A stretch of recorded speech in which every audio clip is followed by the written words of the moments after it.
Hello everybody, it's your pal Krisha here, and it's spooky month, which also means it's officially Inktober. Now, I'm sure I'm not the only one who has tried to do the Inktober art challenge and tried to complete it, but stop at like day 5. Well, this has happened to me quite a bit, but some of my favorite artworks and characters have come from this challenge, like my boy Lai. And the first year I tried it, I actually did traditional art, but much like most people, I have never actually completed the challenge by doing all 31 prompts. That was until today, or this year, but I didn't actually do it in the way that you think.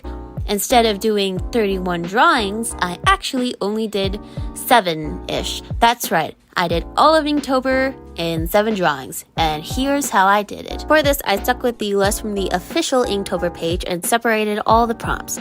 This ended up not really working out. I kept switching them around, and even as I was making the drawings, I noticed that some prompts worked better in other drawings, but in the end, I was able to get all 31 prompts drawn. Another thing I needed to think about was the medium. Obviously, Inktober is called Inktober because the point is to use ink for these, but a lot of people use different mediums for it instead. The first year I ever did this, I used traditional art and ink.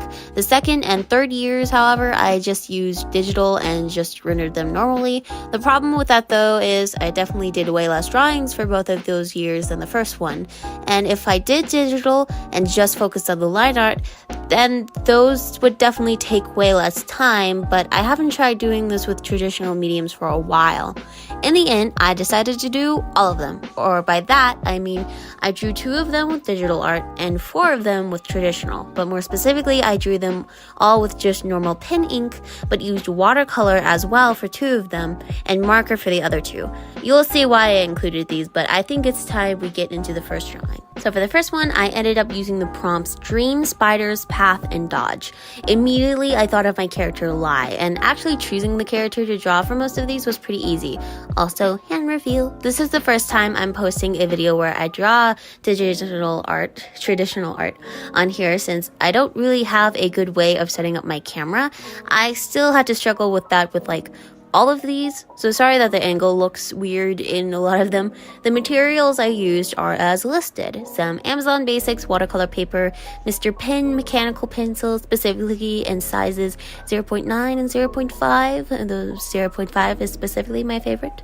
Microline pens in sizes 005, 01, a brush one, which I use the most because it's my favorite to use, and a 3mm chisel one. Also, these are waterproof. That's important to note. I also had a micron that I never used, and for erasers, the one that I use, this little small one, I don't know the brand, but it's one that my dad got me, and it's pretty cool.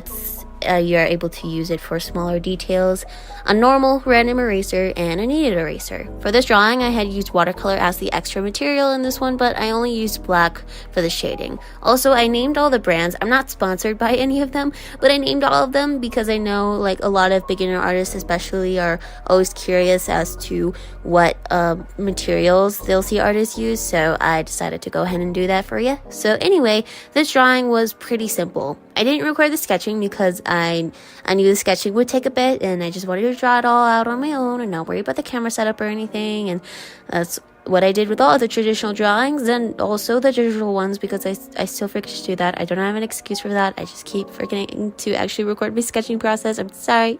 But for the composition of this one, I had these spider legs come up from the sky with them trying to catch Lai with their strings, which I thought would be pretty ironic since he himself that's literally his power as well. I also had some extra spikes, I guess, come out from the sides of him, which I wanted it to look like he was dodging them since one of the prompts was dodge, but I don't think that really came through.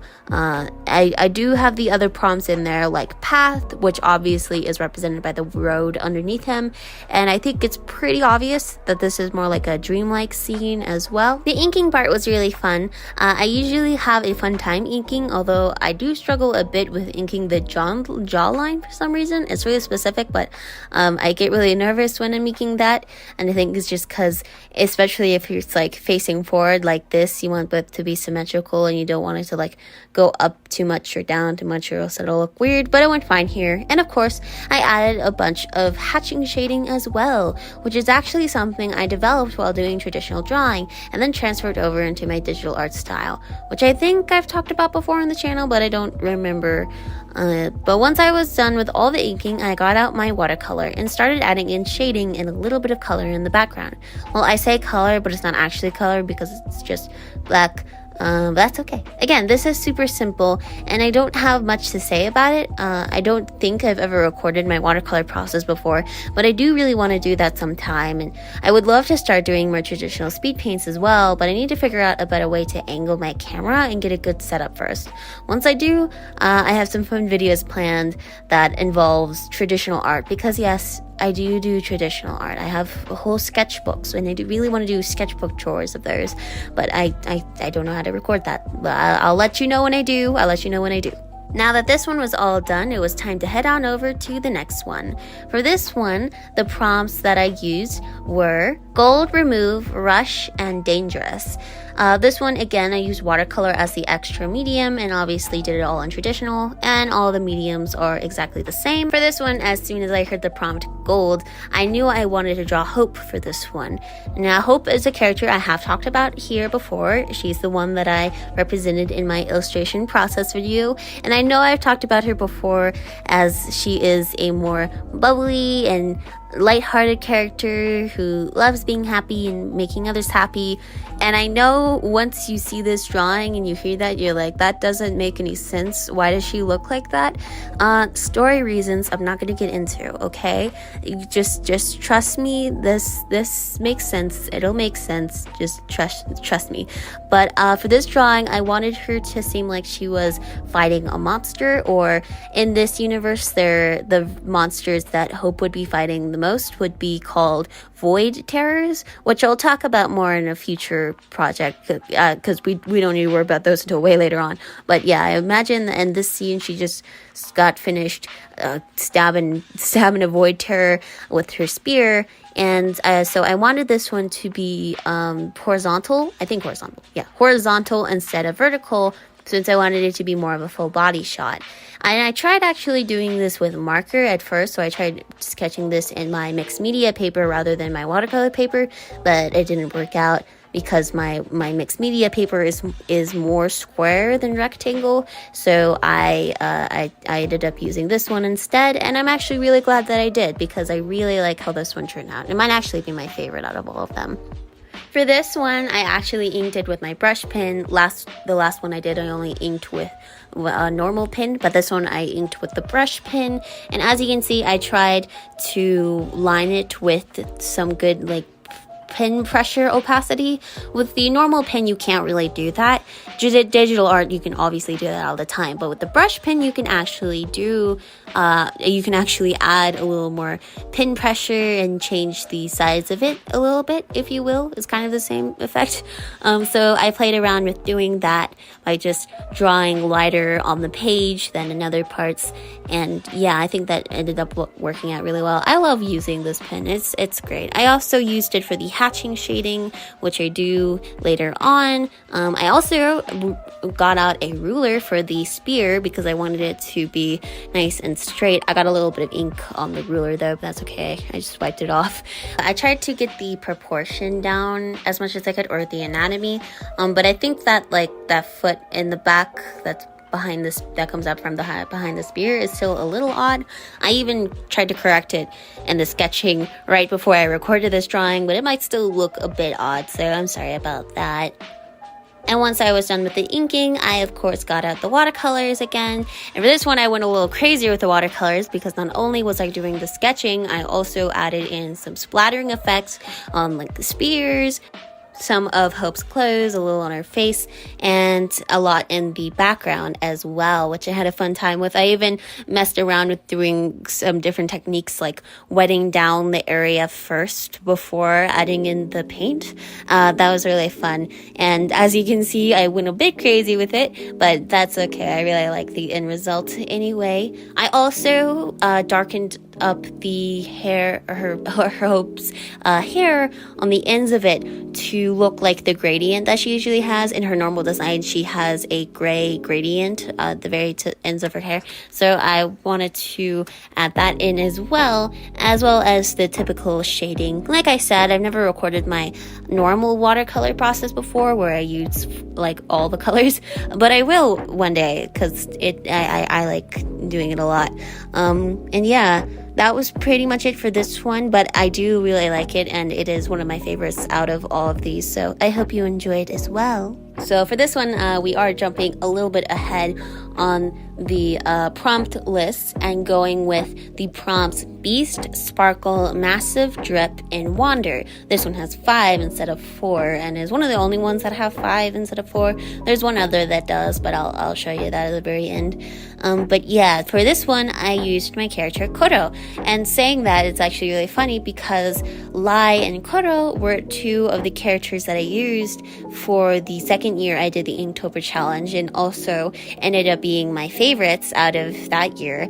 But yeah, this one I used Koro, and I wanted it to be super drippy and super to convey a part of her design and part of her story I haven't talked about before. Actually, I don't think I've ever talked about Koro before.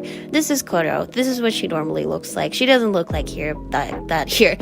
This one I used markers for instead, and the markers that I used was my Ohuhu markers. The ink is drying out on a lot of them though, so I couldn't use all of them, but the colors that I used was black, I believe the 2 versions of grays, one slightly lighter than the other, a very light gray, and a warm gray. I did also bring out my colorless blender, but I never used it, even though I probably should have. There's actually a technique you can do with the colorless blender that I learned that's really cool. You can actually lay it down where you're going to want to blend out 2 colors, and then once you lay it out, you put down your 2 colors, and they do blend a little easier. I find that's really cool. It's almost like the watercolor effect in a way. But yeah, I didn't end up doing that, which I probably should have, but that's okay. It's fine. But yeah, I did actually end up using the rest of the colors, and everything else is the same except for the paper, which is the Canson Mixed Media Rough XL paper. It has a more interesting texture than I think the one most people associate with, which is just the normal type. But yeah, for this one, like I said, I wanted to use marker for, and also to convey the drippiness. Now, I could have probably also done this with watercolor, but because I already did 2 with watercolor, I knew this one had to be done with marker. But I think it still ended up working a lot very well anyway, because I think the drippiness still comes through. And for the drippiness effect, I wanted those to be placed in Koro's arms specifically. This is a story-specific thing that, again, I'm not going to go over, but that's where they're placed, and that's important for the story. I also wanted her to be looking at a sort of crystal ball that is sparkling. Don't ask why. This has nothing to do with the actual story. I just thought I would be able to fit both sparkle and wander well into it, because it's like she's wondering about what's in the crystal ball or something. I don't know. And beast, because, well, this is her most beast-like appearance, I would say, and it's not super massive, but you can imagine it is. You can just imagine. Again, for this one, I used the brush pen to ink it, and for the hair, I decided to use the darker gray color to shade it out, which happens to be one that is running out of ink in the brush pen side, so I believe I had to use the bullet nib, or that might have been another color, I don't quite remember.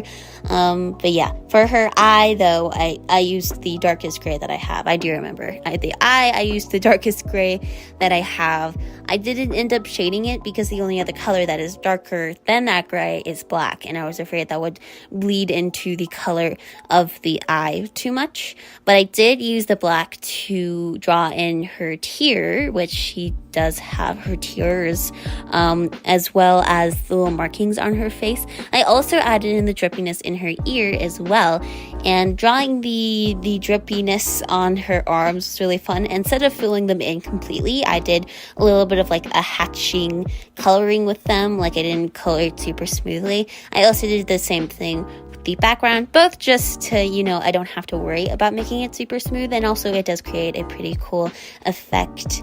And yeah, I'll talk more about Koto probably in her own separate video, because I do still want to do that new series I'm talking about where I make a speed paint for a specific character and then talk about them. So yeah, I'll draw Koto when that time comes. But anyway, that's it for my baby. Look at that. Look how good that looks. Wow. At least I think it looks pretty good. This is another one of my favorites, honestly. It's my favorite of the marker drawings, because yeah. Our last traditional drawing that I am again using marker for this one is up next. And for this one, I used the prompts Angel, Demon, Frost, Fire. This one gave me problems. Originally, I was going to do this one digitally, and originally I was going to actually make new characters for it. But that ended up not going well, because for some reason, one, their designs just weren't working for me. I don't know why, but I, for the life of me, could not design them for some reason. Two, their poses were also giving me problems, and it took me like a good hour and a half just trying to sketch the whole thing, and it just wasn't working. So I decided to change course and do this one traditionally instead, probably with marker, I thought to myself at the time. And instead of making new characters, I just chose two characters that I already have. Now, these two characters are actually going to be characters that I'm going to talk about in a future video, but I'm not going to talk about them right now. But I will tell you that these are widely different from how they would actually look. They are not actually angels or demons. They are very different species, but I'll talk about that when we get to that video. And I don't want to talk about them here because I want to save, I don't want to spoil that. So instead, I'll just talk about the art process. This one took a bit longer to sketch because it was two characters, and the anatomy on the character on the left, the one with the pigtails, they turned out the best for me. I really like how they turned out in this drawing. Character on the right, though, they look pretty wonky. He looks pretty wonky, especially that face.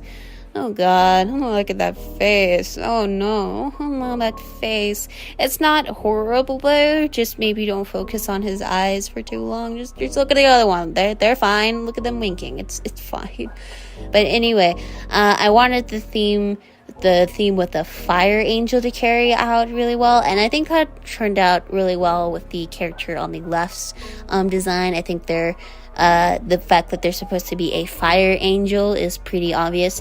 The one on the right is supposed to be like a frost demon. I don't think that turned out as well, but I did decide to give them like fur and a little bit of hair on like his chest and his arms, because if he's like an ice demon, he would be in a place that's cold, so he would need to be warm, hence a little bit of body hair there.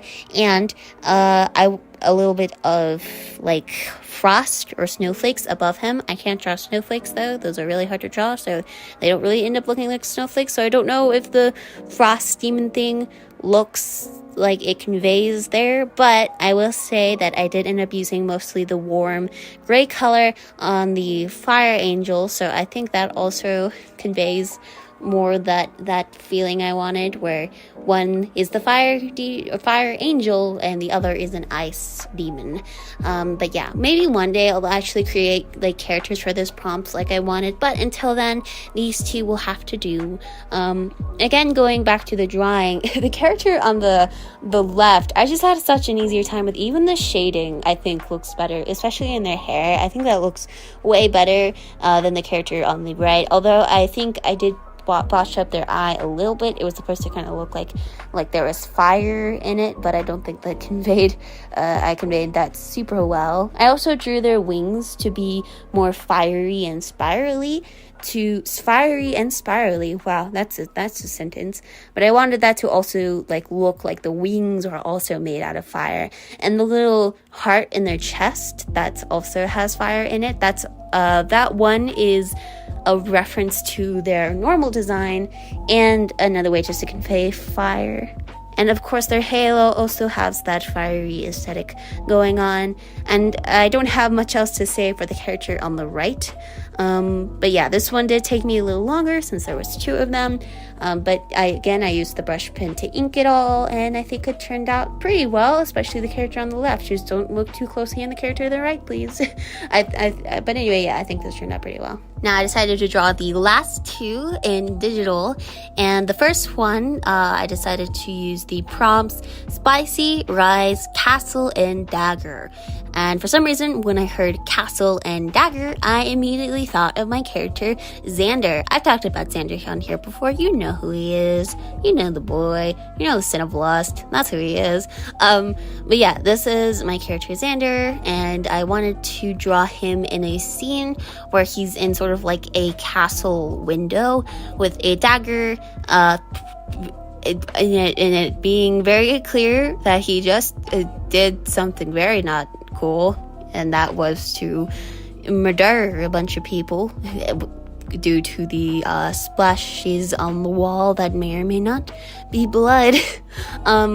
But yeah, this one was really interesting to draw because I didn't want to fully render it like I normally do. I wanted most of the focus to be on the inking, so because it is Inktober, and also I just didn't want to take up too much time and spend too much time on this one. Maybe sometime I'll come back to it and actually add color and stuff with it. Although I did actually add a bit of color, and you'll see that in a little bit. So yeah, for the most part, the thing that took up the most time was inking, because I wanted the most of it to be just the inking, and also going very crazy on the hatching shading. And I did decide to change up Xander's clothes a little bit, just to make them look a little more royal, by adding like some ruffle on his top part and then ruffles on his little tail skirt thing, and giving him some heels. I don't think I ever gave him heels before, but it works here. Now, once I was done with the inking, I decided to add in a bit of base color in a very specific technique. Now, I am going to talk about this for a future video because, oh boy, I have a video planned soon that is quite a doozy one. It's very interesting, and I go fully in depth about it. But basically, I was working on a project and I needed to adapt a kind of a different style for it. So for this drawing, I used that same style in order to add the shading onto Xander. So first, I selected the area around him, inverted the selection, and filled it in with the same color as my canvas color. And then once I did that, I deselected it, I went on top of that, and then I selected the layer with the base color and drew over it, or painted over it, with the water, I'm actually not sure what it's called. I think it's called either wet wash or something else brush from Clip Studio Paint, and went over all of him, went over the entire thing, in trying to do that with just one stroke, because otherwise it would be very hard. And that was how I added this effect. And also I did add a bit of shading just by splotching down some rough color, and I actually decided to use a textured brush in order to blend it out. But yeah, this is a very similar process to what I did with that one project. Speaking of that color, I think we can move on to the background, which I did in more of a lineless style, and I think that turned out pretty alright, I think. Although I do think the curtains look a bit wonky with how I drew them. They're supposed to look torn, but they look a bit odd. But everything else looks okay. I added a lot of texture to them, and I drew the moon behind them. I wanted that to look very shiny. And then the red that I added was all the blood splatters. Yay, look at all the blood splatters. I used a combination of just using a lasso tool and quickly filling in the shape, and also using some textured brushes. I also added some blood onto Xander himself, some blood splashes, blood on him, blood on the knife. Also, some red in his eyes. But yeah, that was this drawing pretty much all done. If you're wondering where the prompts rise, I don't know where that prompt comes from. Ooh, maybe because the moon is rising. The moon is rising. And for the prompt spicy, he's the sin of lust. So, you know, just look at the drawing. Just look at the drawing. Don't think about that. Just look at the drawing. He's just don't think about the implications of that. Don't do that. But that was it for this one. Finally, for the next one, I decided to use the prompts chains, scratchy, celestial, and shallow. As soon as I heard celestial, I knew I wanted to draw Nyx with this one.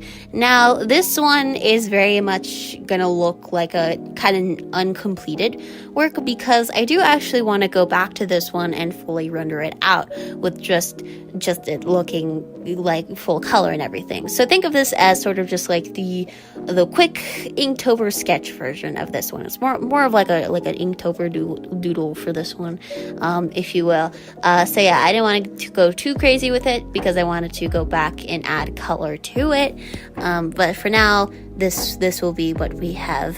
For this scene, I decided to convey Nyx being chained to in a sort of like underground like cavern situation where the water is pretty shallow and there's rocks all around them, and you have some stalactites, or is it stalagmites? I never remember. The pointy things coming out from the ceiling, and a single beam of light, like almost like a spotlight effect on them, coming from probably a hole in the cavern on top of them. Again, this is a pretty quick one, although there is some problems with the composition that I don't really like, but I'll come back to that when I come back to it. For the inking on this one, I actually decided to use the same brush that I use for my sketching, which I usually do with my painterly style drawings. And for the chains, I just used a brush, a separate brush for that I do use quite a bit for my chains and my drawings with chains in it. Again, going pretty, actually I went a little lighter on the hatching shading on this one. And their hair, I wanted it to look like it was like flowing, so that way it seems like more up. And that's because Nyx is a Latourus. I've talked about Nyx before, but Nyx is a Latourus, and Latourus's hair are always flowing, similar to like Princess Celestia from My Little Pony. That's how I always imagine their hair looking like for some reason. But yeah, I wanted it to look like that. Now, for the colors, I actually just decided to add just the color that I used for the canvas instead of doing the wet wash effect. Again, because this is a work in progress sort of image, and I wanted it to, I just wanted it to look simple. Plus, they would be cast with a lot of light anyway, so I figured it would look a little better that way.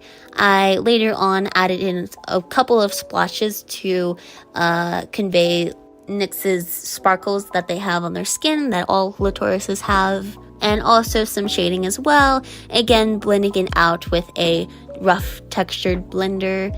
For the background, I went a little more detailed with the background actually, and filled in everything, filled in the rocks, the water, and the background behind them with a textured brush, and the stalactites, which I might remove from the official drawing that I'll make of this because I don't really like how they look. The spotlight effect was also pretty simple to add. I just used a straight line for them and then filled it in and then softly erased the bottom of it. That's what I usually do for my spotlight effects. And like I said, I just used the chains for a chain brush for the chains and wanted it to look like they were being attached to some rocks. And that was pretty much it for this one. I don't have a lot to say about it because I didn't really take that long to draw it because it's, again, very kind of just like a sketch, really. It's a doodle. But yeah, I'll hopefully have the fully rendered version of this made so I can talk about that a little more. If not, well, this will just be a work in progress then. That's just going to be what it is. And that was it for all of them, except, wait a minute, you said 7, but there's actually 6 you only drew, is what you're thinking now, probably. Well, you're correct, because there are some prompts I didn't go through yet. And those were Toad, Bounce, Plump, Saddle, and Map. And ta-da! I decided to draw like the Minecraft pig with the saddle, but they have the carrot in it because they got the carrot and the frog's there. I have a little map.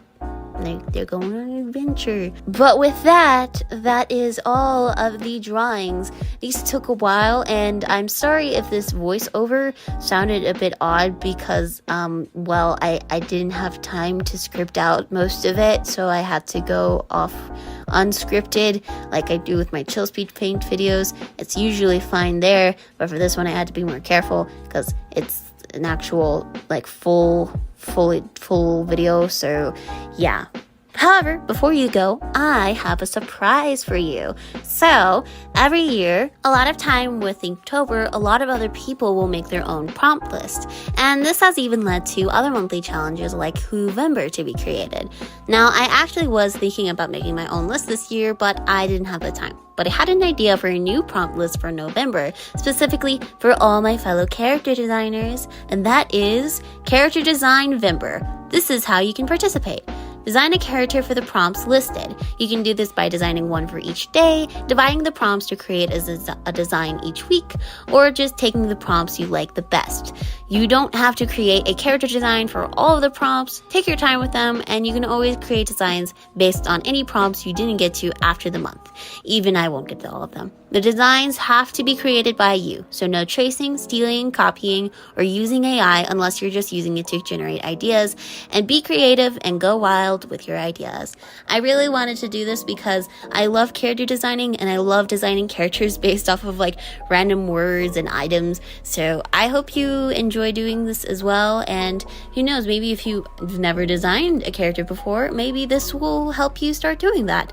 I'll try to make this a yearly thing because I think that would be really cool, and maybe next year instead of having it be in November, I'll have it be hosted in October instead. So yeah, I hope you decide to join, and if you do, you can tag me on my socials, either here on YouTube or Instagram or anywhere else, and you can use the hashtag DesignVember. And yeah, I hope you guys have enjoyed this video. If you have, be sure to check out my artworks linked in the description. You can find these drawings on here, and you can check out my comics linked below as well.